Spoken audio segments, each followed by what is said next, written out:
आप सभी को नमस्ते। आज आप भारतीय साहित्य के मशहूर लेखक भीष्म साहनी जी की चीफ की दावत कहानी सुनेंगे। कहानी शुरू करने से पहले आपसे अनुरोध है कि हमारे चैनल को सब्सक्राइब जरूर कर लें, क्योंकि हम हर दिन आपके लिए नई कहानी लेकर आते रहेंगे। चलिए कहानी शुरू करते हैं। आज मिस्टर श्यामनाथ के घर चीफ की दावत थी। श्यामनाथ और उनकी धर्मपत्नी को पसीना पोंछने की फुर्सत न थी। पत्नी ड्रेसिंग गाउन पहने, उलझे हुए बालों का जूड़ा बनाए मुंह पर फैली हुई सुर्खी और पाउडर को मले, और मिस्टर श्यामनाथ सिगरेट पर सिगरेट फूंकते हुए चीजों की फहरिस्त हाथ में थामे एक कमरे से दूसरे कमरे में आ जा रहे थे। आखिर 5 बजते बजते तैयारी मुकम्मल होने लगी।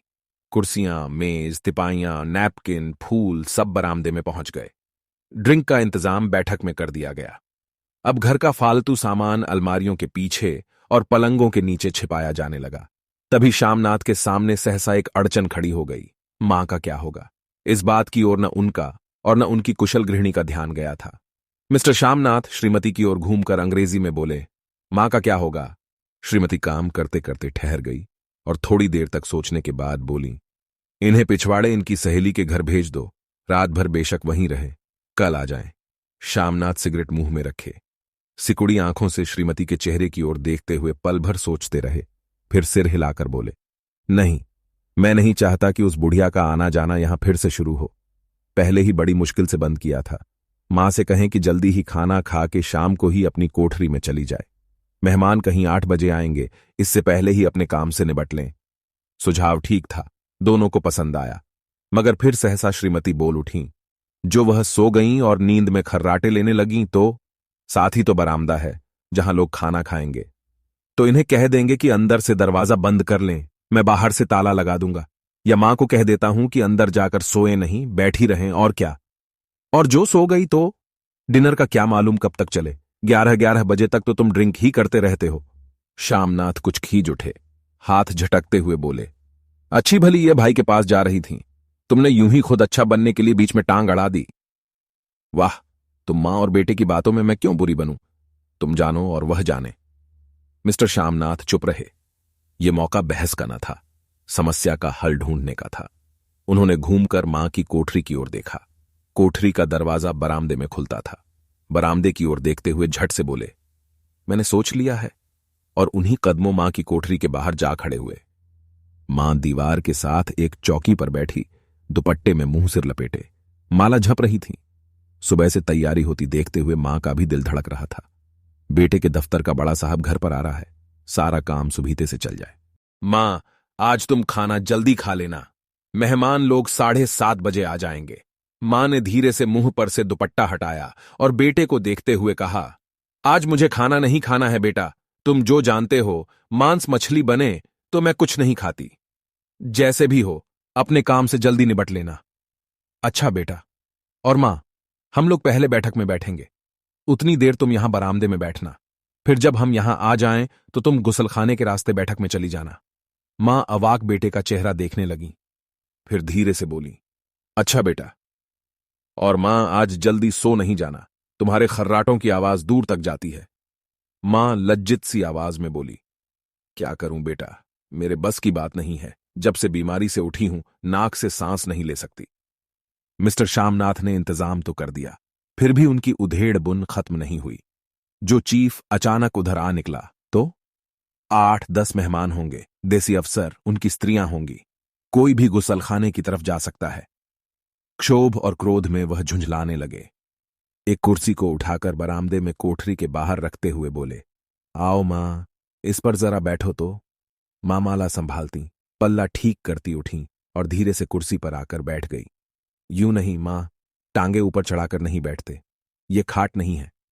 मां ने टांगे नीचे उतार ली, और खुदा के वास्ते नंगे पांव नहीं घूमना, न ही वह खड़ाऊ पहनकर सामने आना। किसी दिन तुम्हारी ये खड़ाऊ उठाकर मैं बाहर फेंक दूंगा। मां चुप रही। कपड़े कौन से पहनोगी मां? जो है वही पहनूंगी बेटा, जो कहो पहन लूं।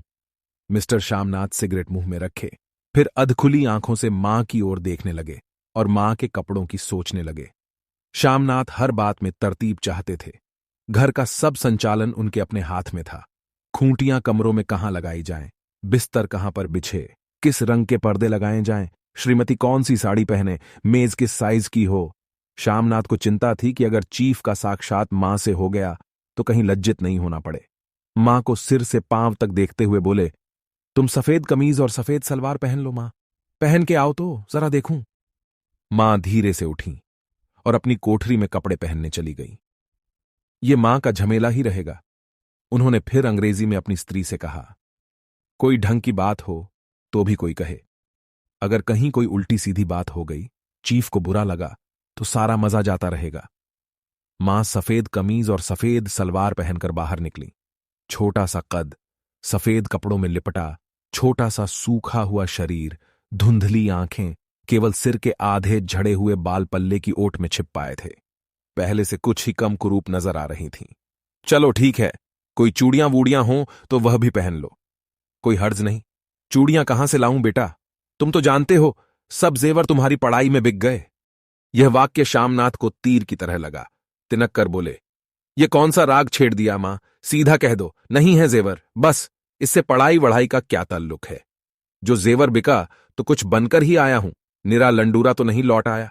जितना दिया था उसे दुगना ले लेना। मेरी जीभ जल जाए बेटा, तुमसे जेवर लूंगी। मेरे मुंह से यूं ही निकल गया, जो होते तो लाख बार पहनती। 5:30 बज चुके थे। अभी मिस्टर श्यामनाथ को खुद भी नहा धोकर तैयार होना था। श्रीमती कब की अपने कमरे में जा चुकी थीं।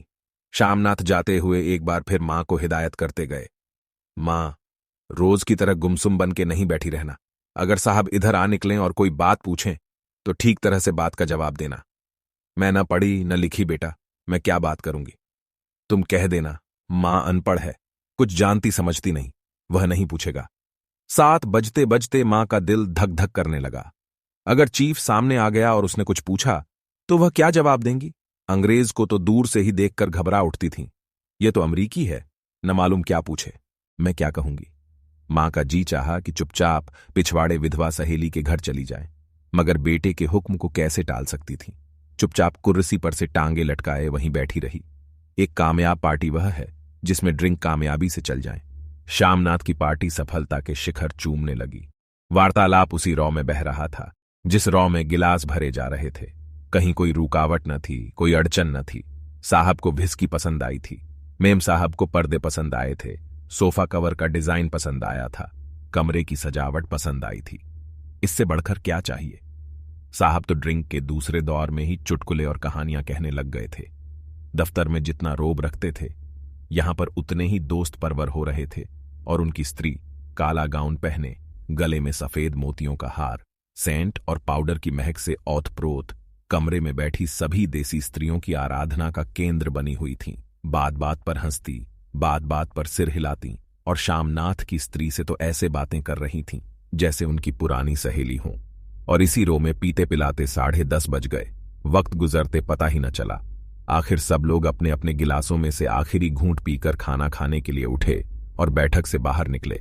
आगे आगे श्यामनाथ रास्ता दिखाते हुए, पीछे चीफ और दूसरे मेहमान। बरामदे में पहुंचते ही श्यामनाथ सहसा ठिठक गए। जो दृश्य उन्होंने देखा उससे उनकी टांगें लड़खड़ा गईं और क्षण भर में सारा नशा हिरन होने लगा। बरामदे में ऐन कोठरी के बाहर मां अपनी कुर्सी पर ज्यों की त्यों बैठी थीं, मगर दोनों पांव कुर्सी की सीट पर रखे हुए और सिर दाएं से बाएं और बाएं से दाएं झूल रहा था और मुंह में से लगातार गहरे खर्राटों की आवाजें आ रही थीं। जब सिर कुछ देर के लिए टेढ़ा होकर एक तरफ को थम जाता तो खर्राटे और भी गहरे हो उठते और फिर जब झटके से नींद टूटती तो सिर फिर दाएं से बाएं झूलने लगता। पल्ला सिर पर से खिसक आया था और मां के झरे हुए बाल आधे गंजे सिर पर अस्त व्यस्त बिखर रहे थे। देखते ही श्यामनाथ क्रुद्ध हो उठे। जी चाहा कि मां को धक्का देकर उठा दें और उन्हें कोठरी में धकेल दें, मगर ऐसा करना संभव न था। चीफ और बाकी मेहमान पास खड़े थे। मां को देखते ही देसी अफसरों की कुछ स्त्रियां हंस दीं कि इतने में चीफ ने धीरे से कहा, पुअर डियर। मां हड़बड़ा के उठ बैठी। सामने खड़े लतने लोगों को देखकर ऐसी घबराई कि कुछ कहते न बना।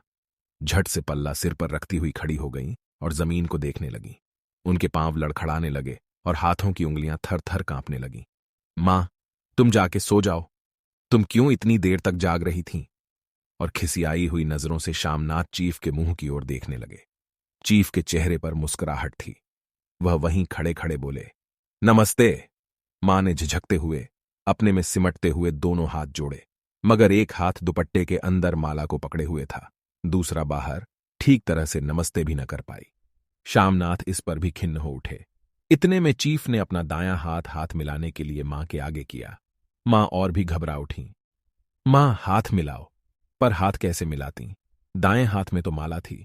घबराहट में मां ने बायां हाथ ही साहब के दाएं हाथ में रख दिया। श्यामनाथ दिल ही दिल में जल उठे। देसी अफसरों की स्त्रियां खिलखिलाकर हंस पड़ीं। यूं नहीं मां, तुम तो जानती हो दायां हाथ मिलाया जाता है, दायां हाथ मिलाओ। मगर तब तक चीफ मां का बायां हाथ ही बार बार हिलाकर कह रहे थे, हाउ डू यू डू? कहो मां, मैं ठीक हूं, खैरियत से हूं। मां कुछ बड़बड़ाई। मां कहती हैं, मैं ठीक हूं, कहो मां, हाउ डू यू डू? मां धीरे से सकुचाते हुए बोली, हाउ डू डू। एक बार फिर कह कहा उठा। वातावरण हल्का होने लगा। साहब ने स्थिति संभाल ली थी। लोग हंसने चहकने लगे थे। श्यामनाथ के मन का क्षोभ भी कुछ कुछ कम होने लगा था। साहब अपने हाथ में मां का हाथ अब भी पकड़े हुए थे और मां सिकुड़ी जा रही थीं। साहब के मुंह से शराब की बू आ रही थी। श्यामनाथ अंग्रेजी में बोले, मेरी मां गांव की रहने वाली है, उम्र भर गांव में रही हैं, इसलिए आपसे लजाती है। साहब इस पर खुश नजर आए। बोले, सच? मुझे गांव के लोग बहुत पसंद हैं। तब तो तुम्हारी मां गांव के गीत और नाच भी जानती होंगी। चीफ खुशी से सिर हिलाते हुए मां को टिकटिकी बांधे देखने लगे। मां, साहब कहते हैं कोई गाना सुनाओ, कोई पुराना गीत, तुम्हें तो कितने ही याद होंगे। मां धीरे से बोली, मैं क्या गाऊंगी बेटा, मैंने कब गाया है? वाह मां, मेहमान का कहा भी कोई टालता है। साहब ने इतना रीत से कहा है, नहीं गाओगी तो साहब बुरा मानेंगे। मैं क्या गाऊं बेटा, मुझे क्या आता है? वाह, कोई बढ़िया टप्पे सुना दो, दो पत्तर अनारान दे। देसी अफसर और उनकी स्त्रियों ने इस सुझाव पर तालियां पीटी। मां कभी दीन दृष्टि से बेटे के चेहरे को देखती, कभी पास खड़ी बहू के चेहरे को। इतने में बेटे ने गंभीर आदेश भरे लिहाज में कहा, मां। इसके बाद हां या ना सवाल ही ना उठता था। मां बैठ गईं और क्षीण, दुर्बल, लरजती आवाज में एक पुराना विवाह का गीत गाने लगीं। हरियाणी माए, हरियाणी भैणे हरियाते भागी भरिया है। देसी स्त्रियां खिलखिला के हंस उठीं। 3 पंक्तियां गा के मां चुप हो गईं। बरामदा तालियों से गूंज उठा। साहब तालियां पीटना बंद ही न करते थे। श्यामनाथ की खीज प्रसन्नता और गर्व में बदल उठी थी। मां ने पार्टी में नया रंग भर दिया था। तालियां थमने पर साहब बोले, पंजाब के गांवों की दस्तकारी क्या है? श्यामनाथ खुशी में झूम रहे थे। बोले, ओ बहुत कुछ साहब, मैं आपको एक सेठ उन चीजों का भेंट करूंगा, आप उन्हें देखकर खुश होंगे। मगर साहब ने सिर हिलाकर अंग्रेजी में फिर पूछा, नहीं, मैं दुकानों की चीज नहीं मांगता। पंजाबियों के घरों में क्या बनता है? औरतें खुद क्या बनाती हैं? श्यामनाथ कुछ सोचते हुए बोले, लड़कियां गुड़ियां बनाती हैं और फुलकारियां बनाती हैं। फुलकारी क्या? श्यामनाथ फुलकारी का मतलब समझाने की असफल चेष्टा करने के बाद मां को बोले, क्यों मां, कोई पुरानी फुलकारी घर में है? मां चुपचाप अंदर गईं और अपनी पुरानी फुलकारी उठा लाईं। साहब बड़ी रुचि से फुलकारी देखने लगे। पुरानी फुलकारी थी, जगह जगह से उसके तागे टूट रहे थे और कपड़ा फटने लगा था। साहब की रुचि को देखकर श्यामनाथ बोले, ये फटी हुई है साहब, मैं आपको नई बनवा दूंगा, मां बना देंगी। क्यों? मां साहब को फुलकारी बहुत पसंद है, इन्हें ऐसी ही एक फुलकारी बना दोगी ना? मां चुप रहीं, फिर डरते डरते धीरे से बोली, अब मेरी नजर कहां है बेटा, बूढ़ी आंखें क्या देखेंगी? मगर मां का वाक्य बीच में ही तोड़ते हुए श्यामनाथ साहब को बोले, वह जरूर बना देंगी, आप उसे देखकर खुश होंगे। साहब ने सिर हिलाया, धन्यवाद किया और हल्के हल्के झूमते हुए खाने की मेज कई ओर बढ़ गए। बाकी मेहमान भी उनके पीछे पीछे हो लिए। जब मेहमान बैठ गए और मां पर से सबकी आंखें हट गईं, तो मां धीरे से कुर्सी पर से उठीं और सबसे नजरें बचाती हुई अपनी कोठरी में चली गईं। मगर कोठरी में बैठने की देर थी कि आंखों में छल छल आंसू बहने लगे। वह दुपट्टे से बार बार उन्हें पोंछतीं, पर वह बार बार उमड़ आते, जैसे बरसों का बांध तोड़कर उमड़ आए हों। मां ने बहुतेरा दिल को समझाया, हाथ जोड़े, भगवान का नाम लिया, बेटे के चिरायु होने की प्रार्थना की, बार बार आंखें बंद कीं, मगर आंसू बरसात के पानी की तरह जैसे थमने में ही न आते थे। आधी रात का वक्त होगा। मेहमान खाना खाकर एक एक करके जा चुके थे। मां दीवार से सटकर बैठी आंखें फाड़े दीवार को देखे जा रही थीं। घर के वातावरण में तनाव ढीला पड़ चुका था। मोहल्ले की निस्तब्धता शामनाथ के घर भी छा चुकी थी। केवल रसोई में प्लेटों के खनकने की आवाज आ रही थी। तभी सहसा मां की कोठरी का दरवाजा जोर से खटकने लगा। मां, दरवाजा खोलो। मां का दिल बैठ गया। हड़बड़ाकर उठ बैठी। क्या मुझसे फिर कोई भूल हो गई? मां कितनी देर से अपने आप को कोस रही थीं कि क्यों उन्हें नींद आ गई, क्यों वह ऊँघने लगी। क्या बेटे ने अभी तक क्षमा नहीं किया? मां उठी और कांपते हाथों से दरवाजा खोल दिया। दरवाजे खुलते ही शामनाथ झूमते हुए आगे बढ़ आए और मां को आलिंगन में भर लिया। ओ अम्मी, तुमने तो आज रंग ला दिया। साहब तुमसे इतना खुश हुआ कि क्या कहूं। ओ अम्मी, अम्मी। मां की छोटी सी काया सिमटकर बेटे के आलिंगन में छिप गई। मां की आंखों में फिर आंसू आ गए। उन्हें पोंछती हुई धीरे से बोली, बेटा, तुम मुझे हरिद्वार भेज दो, मैं कब से कह रही हूं। शामनाथ का झूमना सहसा बंद हो गया और उनकी पेशानी पर फिर तनाव के बल पड़ने लगे। उनकी बाहें मां के शरीर पर से हट आईं। क्या कहा मां, ये कौन सा राग तुमने फिर छेड़ दिया? शामनाथ का क्रोध बढ़ने लगा था। बोलते गए, तुम मुझे बदनाम करना चाहती हो ताकि दुनिया कहे कि बेटा मां को अपने पास नहीं रख सकता। नहीं बेटा, अब तुम अपनी बहू के साथ जैसा मन चाहे रहो। मैंने अपना खा पहन लिया। अब यहां क्या करूंगी? जो थोड़े दिन जिंदगानी के बाकी हैं, भगवान का नाम लूंगी। तुम मुझे हरिद्वार भेज दो। तुम चली जाओगी तो फुलकारी कौन बनाएगा? साहब से तुम्हारे सामने ही फुलकारी देने का इकरार किया है। मेरी आंखें अब नहीं हैं बेटा जो फुलकारी बना सकूं। तुम कहीं और से बनवा लो, बनी बनाई ले लो। मां, तुम मुझे धोखा देके यूं चली जाओगी, मेरा बनता काम बिगाड़ोगी। जानती नहीं, साहब खुश होगा तो मुझे तरक्की मिलेगी। मां चुप हो गई। फिर बेटे के मुंह की ओर देखती हुई बोली, क्या तेरी तरक्की होगी? क्या साहब तेरी तरक्की कर देगा? क्या उसने कुछ कहा है? कहा नहीं, मगर देखती नहीं कितना खुश गया है। कहता था जब तेरी मां फुलकारी बनाना शुरू करेंगी तो मैं देखने आऊंगा कि कैसे बनाती हैं। जो साहब खुश हो गया तो मुझे इससे बड़ी नौकरी भी मिल सकती है। मैं बड़ा अफसर बन सकता हूं। मां के चेहरे का रंग बदलने लगा। धीरे धीरे उनका झुर्रियों भरा मुंह खिलने लगा। आंखों में हल्की हल्की चमक आने लगी। तो तेरी तरक्की होगी बेटा? तरक्की यूं ही हो जाएगी। साहब को खुश रखूंगा तो कुछ करेगा, वरना उसकी खिदमत करने वाले और थोड़े हैं। तो मैं बना दूंगी बेटा, जैसे बन पड़ेगा बना दूंगी। और मां दिल ही दिल में फिर बेटे के उज्जवल भविष्य की कामनाएं करने लगी।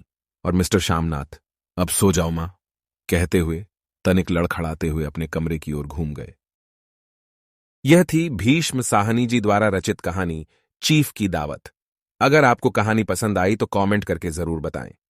हम आपसे कल मिलेंगे एक नई कहानी के साथ।